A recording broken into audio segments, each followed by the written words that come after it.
رات کے وقت آسمان نے اپنا رنگ بدلا، بادل سفید سے سیاہ ہوئے، ہوا طوفان میں تبدیل ہو گئی۔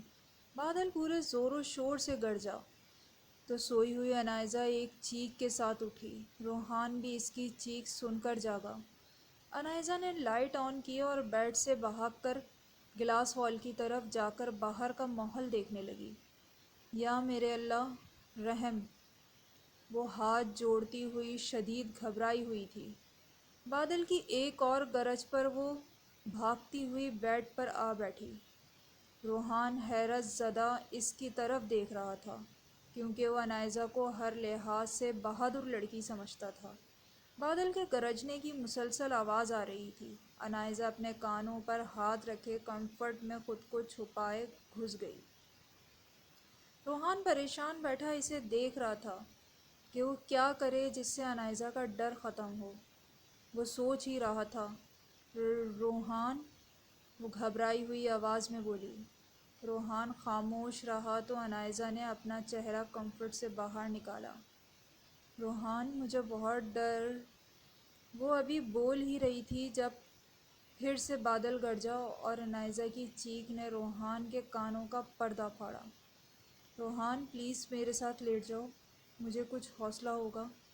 روحان معصوم سبز آنکھوں کو کھولے اسے دیکھنے لگا۔ پلیز، انائزہ نے پھر سے التجا کی۔ باہر سے تیز طوفان کے چلنے کی آوازیں آ رہی تھیں۔ روحان اپنی جگہ بیٹھا رہا۔ انائزہ نے ایک مایوسی کے ساتھ اپنا چہرہ پھر سے کمفرٹ میں چھپا لیا۔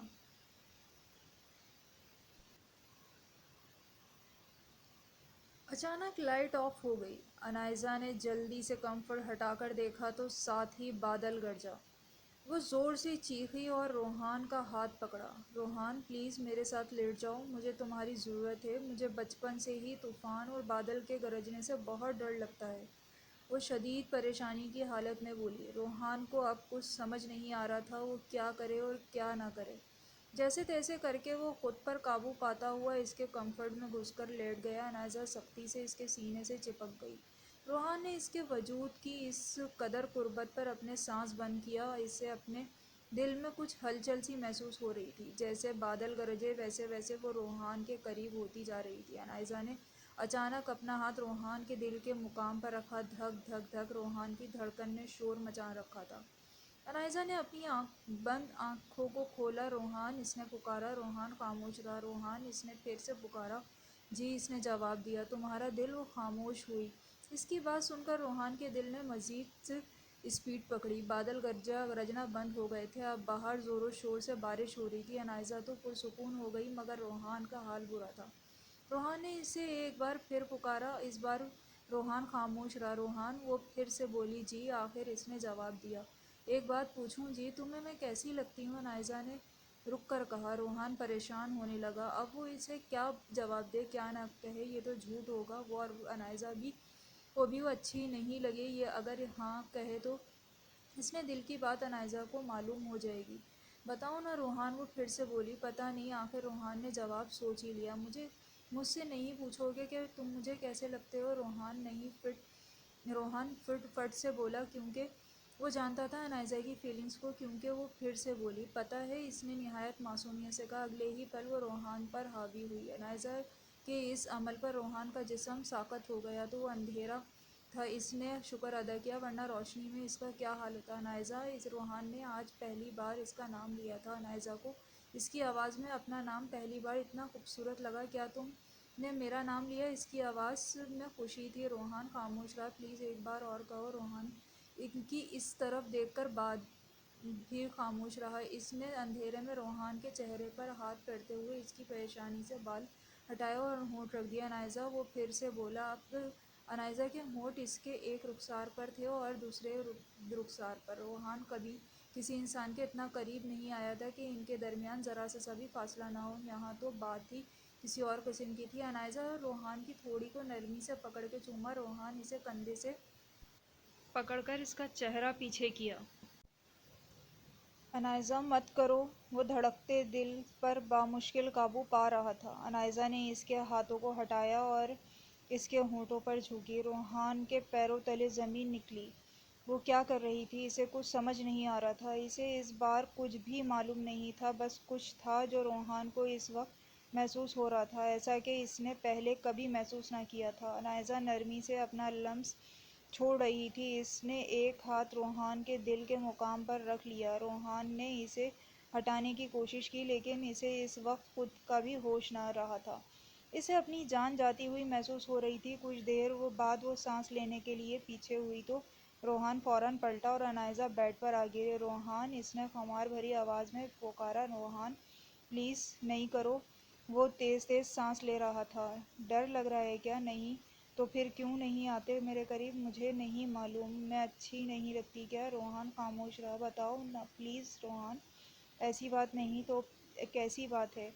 اچھی لگتی ہو، اس نے اعتراف کیا۔ پھر اپنا حق استعمال کیوں نہیں کرتے؟ مجھے اس بارے میں کچھ بھی معلوم نہیں کیا؟ انائزہ کی حیرت سے آنکھیں کھلیں۔ روحان خاموش رہا۔ تمہیں نہیں پتہ رومانس کیا ہوتا ہے؟ نہیں، وہ بے حد معصومیت سے بولا۔ تم نے کبھی کوئی لو اسٹوری مووی نہیں دیکھی؟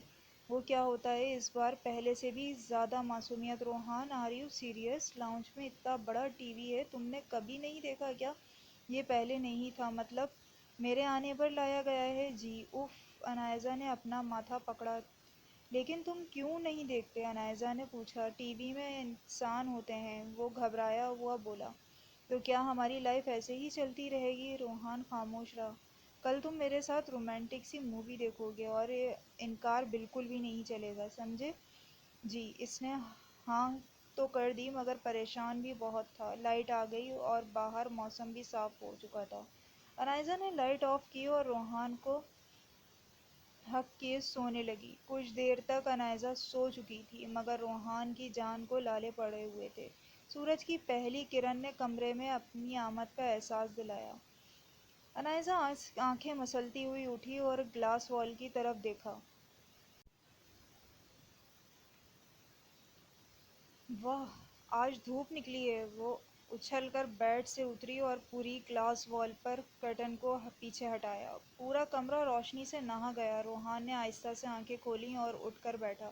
گڈ مارننگ مائی سویٹ ہبی، اس نے روحان سے کی طرف پیار سے دیکھ کر کہا۔ روحان کی نظریں جھکا لیں۔ انائزہ واش روم میں گھس گئی۔ اس کے جانے کے بعد روحان ہلکا سا مسکرایا۔ آج میں مارکیٹ جاؤں گی، کمرے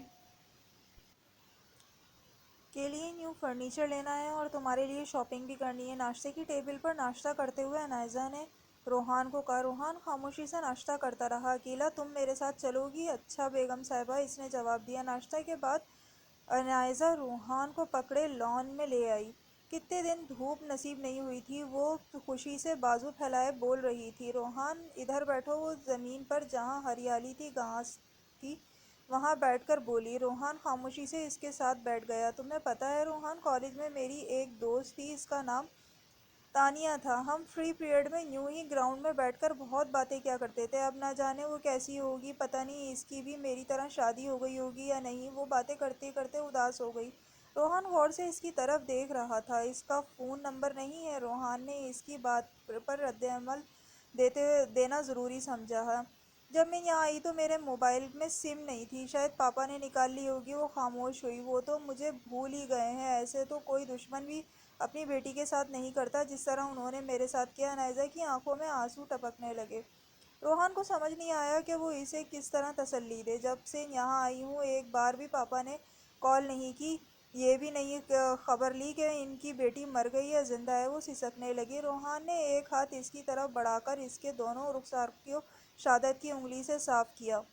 انائزہ کی آنکھیں اٹھا کر اس کی طرف دیکھا۔ یوں لگا جیسے کہ روحان اس کا دکھ محسوس کر رہا ہو۔ انائزہ نے اس کا ہاتھ تھام لیا۔ روحان جی، جب میں تمہیں پہلی بار دیکھا تھا تو مجھے اپنی قسمت پر بہت افسوس ہوا تھا کہ مجھے تم جیسا کمزور ذہن اور بیمار انسان ملا، لیکن جیسے جیسے تمہیں جاننے لگی تو مجھے احساس ہوا کہ تم سے زیادہ پاک ذہن اور معصوم اس وقت شاید ہی کوئی دنیا میں ہوگا۔ جیسے جیسے تمہیں جاننے لگی ہوں تم سے محبت ہونے لگی ہے۔ میرا تم سے وعدہ ہے میں تمہیں اس بیماری سے نجات دلاؤں گی، کیونکہ بیماری کا علاج ڈھونڈ لیا ہے۔ وہ مسلسل اس کی آنکھوں میں دیکھ کر بول رہی تھی۔ وہ نوٹ کر رہی تھی کہ روحان نے اس بار آنکھیں نہیں جھکائی تھیں اور نہ ہی اس کے ہاتھ کانپ رہے تھے۔ کہانی ابھی جاری ہے، چینل کو سبسکرائب کرنا نہ بھولیں۔